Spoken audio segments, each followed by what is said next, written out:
بسم اللہ الرحمن الرحیم۔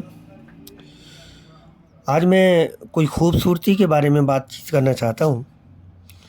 وہ یہ کہ صرف شوہر ہی کا بیوی پر حق نہیں ہے کہ وہ اس کے لیے خوبصورتی اختیار کرے اور بن سنور کر رہے۔ بیوی کا بھی شوہر پر حق ہے کہ وہ اس کے لیے خوبصورتی اختیار کرے۔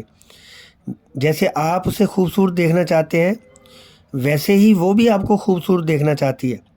وہ بھی اپنے سینے میں دل رکھتی ہے اور اس دل میں آپ سے متعلق ہزاروں سپنے چھپا کر رکھتی ہے۔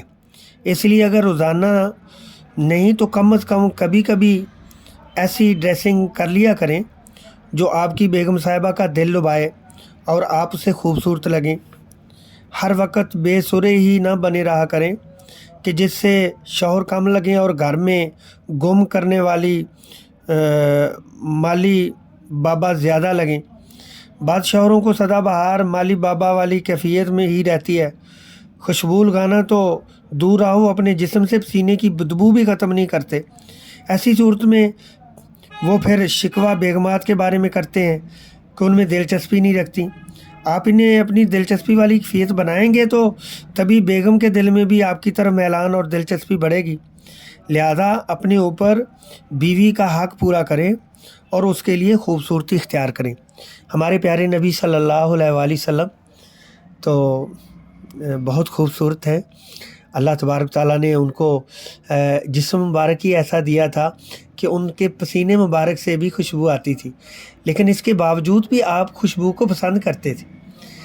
اور آپ صلی اللہ علیہ وآلہ وسلم جو ہے وہ دن میں کئی بار جو ہے وہ مسواک کیا کرتے، اور آپ صلی اللہ علیہ وآلہ وسلم جو ہے وہ غسل فرمایا کرتے تھے، جبکہ آپ کا جسم اطہر ہی ایسا تھا کہ اس کو مزید پاکیزگی کی جو ہے وہ چندہ کو ضرورت نہ تھی، لیکن اس کے باوجود بھی آپ صلی اللہ علیہ وسلم ہمیشہ جو ہے وہ غسل فرمایا کرتے، 5 وقت وضو کرتے، تہجد کے وقت وضو کرتے، رات کے سوتے وقت مسواک کرتے۔